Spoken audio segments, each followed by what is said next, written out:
Hallo und willkommen zurück zu einem neuen Video von mir. Heute, wie ihr sehen könnt, mal wieder mit einem CMC. Und zwar ist es der Mercedes 300 SL als Roadster in der Rallye-Version. Natürlich Maßstab 1:18 und gleich vorweg. Dieses Auto wurde mir von CMC freundlicherweise zur Verfügung gestellt. Daher seht ihr hier irgendwo Werbung eingeblendet. Hier an dieser Stelle nochmal ein herzliches Dankeschön. Ja, dieser Wagen kann ich euch jetzt vorstellen. Das ist eine Premiere.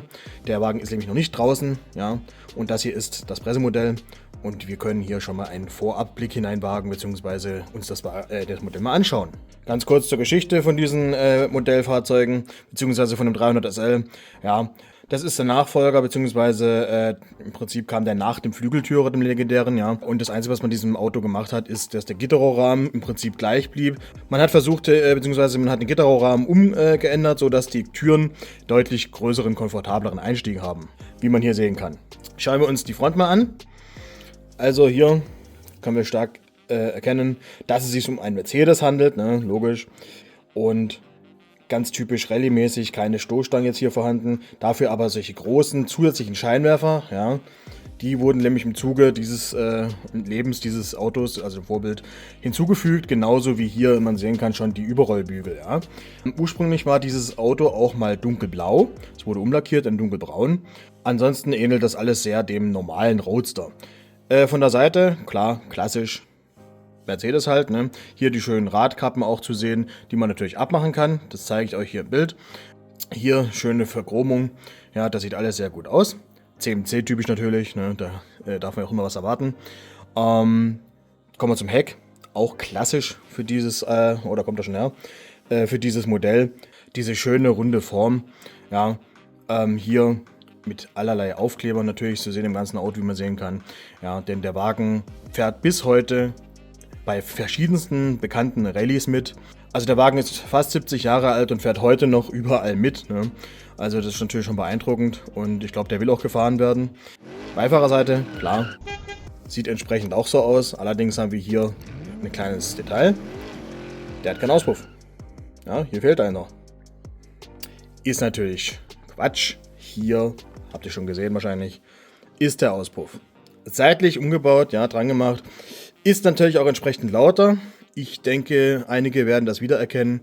Bei dem Uhlenhaut, den ich auch schon hier vorgestellt habe in mehreren Versionen, ist das ja auch so gewesen. Ne? Falls ihr euch erinnert, da ist der Auspuff auch an der Seite rausgekommen und war tierisch laut. Also wie gesagt, hier überall Aufkleber von der Rallye. Ja, verschiedensten Rallyes. Die N-Style Classic zum Beispiel, ja.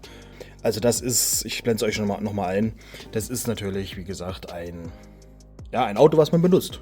Ja. Und hier könnt ihr bereits sehen, die Radkappe ist gerade abgeflogen. Das liegt, wie gesagt, daran, das ist ein Pressemodell. Das haben natürlich schon ein paar Leute angefasst. Wundert euch nicht. In den normalen Modellen halten die natürlich stabil, genauso wie hier. Ja. Also, schauen wir uns mal den Motor an. Nehmen wir dazu unser Saugtool. Ja. Das hat einige Fans, soweit ich weiß. So. Und wir schauen mal hier rein. Also den Motor kann man hier feststellen, wie man sehen kann, mit diesem Haken. Also die Haube. Aber hier schauen wir uns mal den Motor an. Sehr detailliert, ja. Das eine Kabel, was da draus hängt, das ist natürlich auch geschuldet dem Pressemodell. Das ist natürlich bei euch auch fest, würde ich jetzt mal sagen, ne?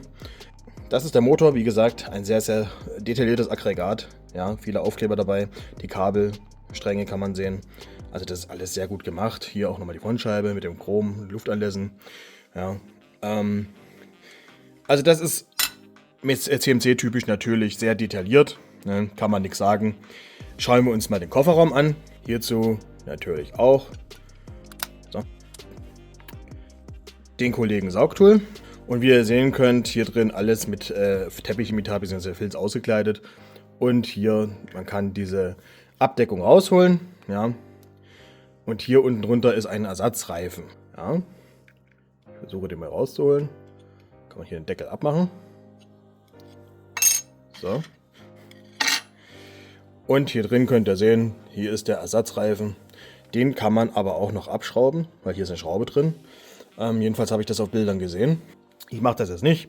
Die Schraube ist viel zu filigran und der ein oder andere Sammler weiß ja, was passiert, wenn man kleine Sachen abschraubt. Die kommen so schnell nicht mehr wieder. Erzählt in den Kommentaren, wenn ihr selber das schon Erfahrung gemacht habt. Ich kann davon auf jeden Fall schon einige Lieder singen. Beziehungsweise ganze Alben wird zustande kommen. Ja, checken wir den Innenraum und sehen schon, hier der Türgriff ist schon offen. Ja, da kann man die Tür aufmachen. Mit den Handschuhen ist es doof, deswegen mache ich es so. Und wir können erkennen, ein sehr schöner Innenraum, Cognacfarben, ja, sehr detailliert. Da kann man nichts sagen. Fußraum auch mit Teppichimitat ausgekleidet. Ja, hier ist eigentlich das Verdeck drin, hat er natürlich keins dabei. Entsprechend sind dann Überrollbügel angebracht worden. Wenn ihr euch fragt, warum die so hoch sind, ja, klar, damals waren die Stabilität der Fensterrahmen, also hier, nie so stabil wie mit den modernen Fahrzeugen. Deswegen ist das Ganze deutlich höher als hier dieser Rahmen. Ja, schauen wir uns nochmal die Beifahrerseite an. Ebenfalls sehr detailliert. Ja, also sehr schön. Hier ist auch ein Aschenbecher. Soweit ich weiß, kann man den auch öffnen.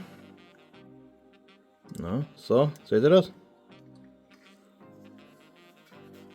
Ja, kann man öffnen. Und natürlich auch wieder schließen. Auch die Türtafeln hier sehr schön gemacht. Verchromte Griffe. Ja, das sieht alles sehr edel aus, auch weich. Ja, die Sitze aus Leder. So soll das sein. Also sehr schönes Modell, wie gesagt. Zuerst war ich nicht ganz so beeindruckt, sage ich mal, von dem Wagen als solches. Also jetzt nicht von dem Modell, sondern als Rallye-Auto. Ich bin jetzt nicht der größte Fan von Rallye-Autos. Wie ihr wisst, mir gefallen die Straßenkreuzer auf jeden Fall besser, die Straßenversionen. Aber es wird auf jeden Fall noch mindestens 2 Versionen von mir vorgestellt werden zu den neuen SLs. Bleibt da dran. Ja, ich stelle den blauen vor mit dem Hardtop und auch noch den roten. Also bleibt dran, abonniert den Kanal und schreibt gerne in die Kommentare, wie gefällt euch der Wagen. Ja, Feedback ist willkommen. Nochmal danke an CMC. Ja, ich werde natürlich trotzdem kritisch weiterhin berichten, logischerweise, so wie ihr es gewöhnt seid. Ne? Ja, in dem Sinne, ich hoffe, es hat euch gefallen. Wir sehen uns nächstes Mal wieder. Macht's gut, bis dahin. Ciao.